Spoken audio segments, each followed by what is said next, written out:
Во март и првите 8 дена од април драстичен скок на приходите во буџетот. По нешто послабиот старт во јануари и февруари, кога во државната каса се слеале 773 милиони евра или 13,25% од планираното за годинава.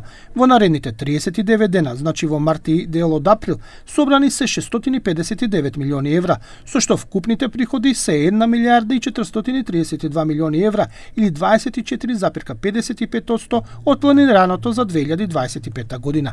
Ваквиот неочекуван, голем и за јавноста мистериозен скок на приходите, министерката за финансии Гордана Димитриевска-Кочовска го објасни дека во втората половина на март и на почетокот на април нејзиното министерство, Управата за јавни приходи и царината, драстично ја заостриле наплатата на даноците, царините и акцизите, но главните пари кои придонеле за големиот раст дошле од неданочните приходи. Имаме зголемување на наплата и во неданочните приходи. Што значи тоа?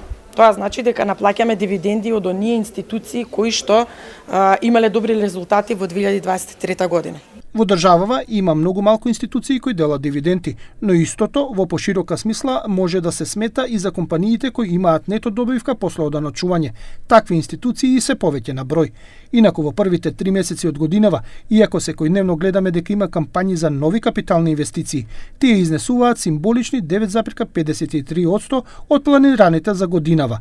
Димитриевска-Кочовска ова го објаснува со тоа дека не е градежна сезона, а нивниот акцент е на инфраструктурни проекти кои не се градат во зима, но главната причина за пониските капитални расходи е поради промената на методологијата за пресметка на оваа ставка.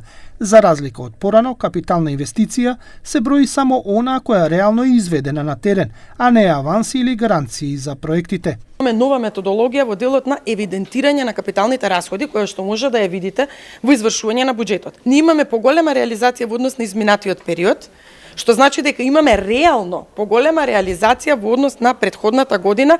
Инаку стара пракса на сите досегашни влади беше за капитални инвестиции да се сметаат и кога парите се префрлаат на институциите кои треба да ги реализираат, без да се изгради било што, пошто владата овие нереализирани средства ги намалуваше или ги пренаменуваше.